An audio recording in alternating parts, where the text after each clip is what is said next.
น้องจีนอายุ16 ปีโอ้ทำเฮียนจบเลยน้องล่ะยังน้องยังเฮียนอยู่บ่แม่นมอไหนม.5ปีหน้าม.6โอ้ยังเฮียนอยู่ทุกคนสาวนักเฮียนตัวนี้เนาะจังพอจังว่าผู้จบผู้งามเนาะสนกโดยยิ้มกันหวาน สาวผู้ไทยกันเหรอแม่นมื้อนี้เจอแต่สาวผู้ไทยเนาะสนกๆโดย โดยอายุ16 ปียังทำเฮียนอยู่เนาะแสดงว่าน้องยังบ่เคยมีสามีเนาะน้องล่ะยังโอ้สู่แฟนได้เคยมีบ่เคยอยู่อืมเคยลมผู้บ่าวอยู่เนาะแม่นอืมแต่ปัจจุบันนี้โสดบ่โสดโอ้บ่น่าเชื่อเนาะผู้จบผู้งามป่านนี้โสดอืมก็เลยว่าอยากออกมาเปิดใจจังไดหาคู่ชีวิตหรือว่าหาแฟนนี่น้องล่ะหาแฟนหาแฟนโอ้คือช่วงนี้นี่อยากได้แฟนเนาะอืมแบบคู่ชีวิตนี่ยังบ่พร้อมบ่น้องล่ะยังเห็นอยู่ยังอายุยังน้อยอยู่โอ้เรียนจบพุ่นบ่แม่นอืมคือกะว่าสิเรียนจบม.7แม่นบ่แม่นเฮ็ดจบม.7ก็ยังบ่ทันเอาเธอดอกอืมอายุก็ยังบ่ฮอด20ซำเนาะจบม.7กะอื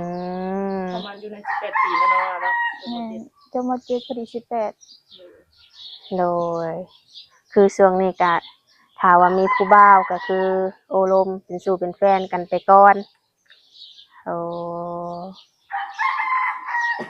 ในครอบครัวน้องมีกันจักคนน้องล่ะมี3คนอยู่นำแต่มีอยู่นำแม่เฒ่าผู้เฒ่าน้องนี่อยู่นำแม่เฒ่าโอ้พ่อแม่ได้น้องล่ะพ่อแม่ปะกันไปโดนแล้วปะกันตั้งแต่ยังน้อยโอ้พ่อแม่แยกทางกันตั้งแต่น้องยังน้อยๆน้องก็เลยว่าอยู่กับแม่เฒ่าแม่ไปเฮ็ดเวยกโอ้โดยทั้งแม่มีครอบครัวใหม่ได้ซะน้องล่ะมีแล้ว โอ้มีแล้วเนาะน้องน้องจีนมีน้องมีพี่น้องอยู่บ่บ่มีลูกสาวเดียวแม่นโอ้ลูกสาวเดียวถ้าว่ามีสามีได้ซะน้องล่ะไปอยู่นำได้บ่ ได้เบิ่งนี่แหละ เบิ่งความเป็นจริงเนาะเออบางทีออกเรือนออกซ่านแบบปลูกใกล้กันเนาะน้องล่ะแบบนี้ก็ได้เนาะอ่าโดยแต่ก็คือยังบ่ทันพร้อมเทื่อเนาะยัง โดยออกมาเปิดใจในมื้อนี้นี่น้องมักผู้บ่าวทางใดได้เบิดอายุของเพิ่นเด้อืมแม่ใดก็ได้โอ้ถือว่าบ่จำกัด50-60ได้บ่ก็ได้อยู่เคยล้มบ่ผู้บ่าว50-60 ปีนี่บ่เคยโอ้สิเคยก็เทื่อนี้แหละเนาะอืม50-60 ปีเพิ่นก็ยังหนุ่มอยู่เด้น้องหลายบ่คือผู้เฒ่าบ้านเฮาเนาะสนกแบบเพิ่นแบบว่าเพิ่นอยู่ในเมืองเนาะเพิ่นบ่ได้ทุกเวียกคือเฮาเนาะอายุ50-60 ปีก็ส่ำผู้บ่าวเนาะสนกโดยคือผู้บ่าวทั้งหลายน้องก็โอ้ลมได้เบิดเนาะได้หน้าตาของเพิ่นได้น้องล่ะบ่ติดอกโอ้หุ่นห้อยสีผิวของเพิ่นเด้บ่ติโอ้ได้เบิดบ่โอ้คือน้องก็เป็นผู้จบผู้งามบ่มีข้อติได้บ่น้องล่ะพอห่างพอหมายลูกติดได้น้องฮะพอห่างพอหมายลูกติดน้องล่มได้บ่ก็ได้อยู่มั้งเบิ่งนี่แหละเบิ่งความเป็นจริงเนาะลบเบิ่งก่อนเออโดยเพราะว่าอายุเพิ่นหลายเพิ่นอาจจะเคยมีลูกมีเมียมาก่อนเนาะคือน้องก็ล้มเบิ่งก่อนเนาะส่วนสิได้เป็นสู่เป็นแฟนบ่ก็ขึ้นอยู่กับอนาคตเนาะน้องล่ะก็แม่นความน้องว่าทุกอย่างต้องได้ล้มกันก่อนเนาะผู้บ่าวน้องล่ะน้องมักผู้บ่าวอาชีพหยังเพิ่นเฮ็ดเวียกเฮ็ดงานนี่แม่ใดก็ได้บ่ติได้เลยในนี้นะถือว่าบ่ติเนาะอาชีพชาวไร่ชาวนาชาวไร่ชาวสวนได้เบิดโอ้ โอ้ผู้บ่าวกินเหล้ากินเบียร์สูบยามักบ่ บ่ปานเลย อืมถ้าว่าโดนๆกินเทื่อได้บ่ ได้ ได้อยู่เนาะอืมและน้องเองนี่กินอยู่บ่เหล้าเบียร์นี่ ก็กินอยู่แต่มีงานหยังก็กินอยู่ อย่างเช่นงานแต่งเนาะหรือว่าโดนๆสังสรรค์กับหมู่ แม่น ก็คือกินอยู่เนาะตามประสาวัยรุ่นเฮาเนาะน้องหลานเนาะเพราะว่าเฮาก็ยังโสดเด้เนาะ โดย ผู้ชายแบบใดที่ว่าน้องรู้สึกว่าบ่มักเลย แบบบ่ให้เกียรติผู้หญิง อืมโดยเท่านี้บ่น้องละ คิดบ่ออก คิดบ่ออกผู้ เห็นเชิญกล้องแล้วว่ามีออกบ่น้องล่ะ ผู้เจอ ถ่ายครั้งแรกเลย เออ ได้ครั้งแรก คือว่าเปิดใจครั้งแรกเนาะมื้อนี้ โอ้ยน้องก็เกินกล้องอยู่ อืมหลักๆแล้วก็บ่มักแบบว่าผู้ชายที่ว่าบ่ให้เกียรติผู้หญิงเนาะคำเว้าคำจาบ่สุภาพเนาะ แม่น อืม ประมาณนั้นเลย โดยน้องมักคนใจร้อนใจเย็น ใจเย็น แล้วน้องเองเด้ใจร้อนใจเย็น ก็ทั้งสอง แล้วเดี๋ยวแต่ไปตามสถานการณ์มันเนาะ โดยคือน้องเป็นนักเรียนน้องล่ะผู้บ่าวอยู่โรงเรียนน่ะบ่ได้จีบบ่ได้แซวน้องบ่ บ่ เออบ่ว่าน้องล่ะคือน้องก็เป็นผู้จบผู้งาม ก็มีอยู่ดำหน่อย เอา น้อยหลาย บ่มักบ่น้องล่ะ บ่ถูกใจ เออ โดยน้องเฮ็ดไร่เฮ็ดนาอยู่บ่ เฮ็ด อืมเป็นจังได๋รำนาแล้วล่ะบ่นี่นะ ในหันดำหากระไทยโหด โอ้ยังทันรำจำเนาะถ้าผู้บ่าวอยากมารำนาซอยให้มาบ่นี่ มาเลยมาพามาได้เลย ยินดีต้อนรับเนาะเออผู้บ่าวมาหาอยู่เฮือนอยู่ซ่านมาเยี่ยมมายามก็มาได้บ่เนาะ เบิ่งนี่แหละ เบิ่งความเป็นจริงก่อน ต้องคุยกันก่อนบ่ แม่น เดี๋ยวคุยกันทำความรู้จักกันก่อนเนาะอืมเพิ่นชวนไปดินไปเที่ยวบ้านเมืองเพิ่นได้น้องล่ะ บ่จักเลยนะเบิ่งนี่แหละ ยังบ่ฮู้ว่าสิไปไล่บ่เออโดย เบิ่งทรงน้องเป็นคน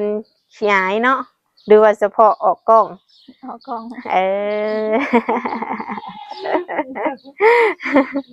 โดยเป็นเรื่องปกติเนาะออกกล้องครั้งแรกเด้ ๆเลย ก็สิประมาณนี้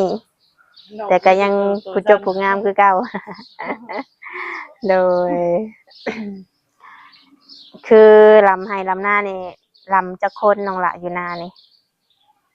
อยู่เพิ่นนำผู้เฒ่าผู้เฒ่าสองคนกระดำ3หน้าหลานนี่แหละ โอ้ดำนา3 คน อืมเป็นแน่น้องละเข้าน้ำได้บ่ ก็บ่หลายปานเด้อ ประมาณจักซอบแต่ละปี พอกุ้งอยู่กุ้งกินเนี่ย โอ้แสดงว่าเข้าน้ำบ่ได้ซื้อเนาะอืมพ่อเฒ่าแม่เฒ่าเพิ่นอายุจักปีน้องละ ประมาณ7-80นี่แหละ โอ้เพิ่นก็ยังเฮ็ดนาได้บ่ แต่ก็เจ็บว่าแดดๆอยู่หั่นแหละแล้วก็มีโรคประจำตัว โอ้แบบไถนาแบบนี้นะไผไถ คันมีเงินก็จ้างแน่ โอ้ถ้าบ่มีเงินเด้บ่เท่าบ่โอ้ น้องจีนใส่เองซะละหน่อย โดยบ่ว่าทางพ่อเฒ่าเพิ่นก็อายุหลายเนาะคือว่าละเฮ็ดเพราะความจำเป็นเนาะน้องหลานเนาะถ้าเฮาบ่เฮ็ดเฮาก็บ่มีกินคือว่าแหละเนาะ โดย คือถ้าว่ามีเงินนี่จ้างเขานี่แพงบ่น้องหล่ะ แพง โอ้เท่าไรน้องหล่ะถ้าว่าจ้างเพิ่นคาดไถให้นี่นะ ถ้าจ้างไทยโหดมื้อกินนี่ก็600,000เนาะ โอ้600,000 เมาหมดเลยบ่น้องล่ะ600,000น่ะ แม่นหน้า10ไหหนึง10ไปไห สิไปให้ คือจ้างเป็นไทยหุดให้โอ้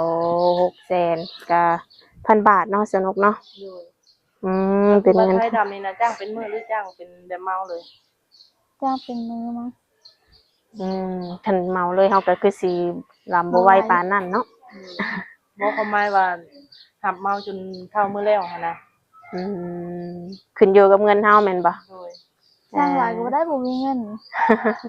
เพราะว่าเดี๋ยวนี้มันก็แพงเนาะน้องหล่ะเนาะเออแล้วแบบคือแบบว่าเงินค้ำใช้ได้น้องหล่ะเอามาแต่ทางใดแบบคือน้องเฮียนแบบนี้ไผส่งเฮียน แหม โอ้แม่น้องเนาะเพิ่นไปเฮ็ดงานอยู่ไสน้องหล่ะ เฮ็ดงานอยู่ไทย โอ้ไปเฮ็ดงานอยู่ไทย แม่น้องอายุจักปี ประมาณ40ปลาย โอ้ 40นี่แหละ โดยน้องก็คือสิงามได้แม่เนาะ โดย แม่ยังบ่อยากได้ลูกเขยบ่ซะน้องล่ะ ถามหาลูกเคยมาถ่ายหน้าซอยอยู่ เนาะแสดงว่าเพิ่นก็คือสิอยากได้แล้วเนาะ โดย แต่ว่าน้องนี่ต้องเรียนจบก่อนเนาะ วันนี้ก็อาจสิมีแล้ววันนี้ค่ะ โดยเรียนจบม .7 นี่สิเรียนต่ออีกอยู่บ่น้องล่ะ ก็อยังเห็นต่ออยู่แต่บ่มีเงินก็คือสิบ่ได้เห็นแหละ โอ้ มันต้องใช้เงินหลายได้เห็น ความฝันน้องอยากเรียนเป็นหยังอยากเรียนหยัง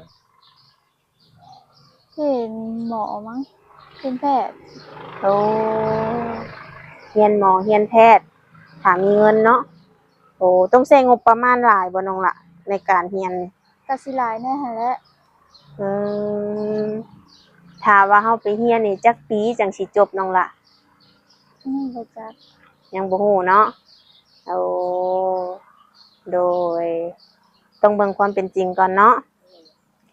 ว่าทางแม่เพิ่นนี่สิสามารถส่งเฮาเรียนได้บ่เนาะน้องล่ะ แต่ว่าความฝันน้องนี่อยากเป็นหมอเป็นแพทย์เนาะ แม่น หุ่นห้อยก็คือเนาะสนุกเนาะเออถ้าเป็นแพทย์ก็คือ คนไข้ผู้เจ็บก็คือสิได้ มาหาผู้สาวเด้ โดย แต่น้องมีเวลาคุยกับผู้บ่าวอยู่บ่ในช่วงเปิดใจนี่ ก็มีอยู่กลางคืน กลางคืนบ่ กลางคืนพอได้อยู่ โอ้จักโมงน้องล่ะ แล้วแต่คันผู้ลมนะเขาว่างก็ลมได้อยู่กลางเว้นก็ โอ้แล้วแต่ผู้สิเข้ามาจีบ แม่น อืมบางทีเพิ่นบัดเฮ็ดเวียกเฮ็ดงานเนาะ แยกกันเข้าอยู่ข้างงาน โดยถ้าว่าเพิ่นโทรมาหรือว่าวิดีโอมาน้องก็สิรับบ่ คันว่างก็รับ อืมถ้าบ่ว่างก็บอกเพิ่นไปเนาะ แม่น โด ยัง ย บ่ได้ว่างบ่ได้สิแฮงยามให้ยามหน้า อืม ขึ้นมาก็ลมตึงแล้วเนาะน้องล่ะ เฮ้ยเนาะ เฮ็ดเวียกเมื่อยบัดบ่มีกำลังใจสิมาแซดมาลมได้เนาะน้องเนาะอันนี้ก็เข้าใจแต่อยากให้หนุ่มๆเข้าใจนำเนาะน้องเนาะช่วงนี้เฮ็ดนาเฮ็ดนาสิว่าแซดมาบ่ตอบโทรมาบ่รับคิดไปทางอื่นก็บ่ได้เนาะต้องถามความเป็นจริงก่อนเนาะน้อง โดยน้องอายุ17บ่ 16 16เนาะแม่ว่าน้องก็มักไปดินไปเที่ยวอยู่บ่ ก็มากอยู่แต่ก็บ่ได้สู้ไปดอก อืมโดยโดนๆไปเทื่อบ่น้องล่ะโอ้คือแบบว่าน้องก็เคยแบบไปเที่ยวทางไกลอยู่บ่ บ่ บ่เคยเนาะอืมถ้าว่ามีโอกาสได้ไปน้องอยากไปเที่ยวไส เดี๋ยวเราไปประเทศไทยเบิ่ง เอออยากไปประเทศไทยเนาะบ่เคยไปจักเทื่อ แต่สิไปจีนพู่นแหล้ว โอ้บ่แน่เด้อาจจะได้ผู้บ่าวทั้งนั้นเนาะสนุก เพราะว่าชื่อกันทางนั้นแน่นะ แม่น โดย โอ้ถ้าว่ามีโอกาสเนาะหรือว่าเราหาเงินหาคำได้ โดย บางทีมีสู่มีแฟนทางนั้นเพิ่นพาไปเที่ยวเนาะ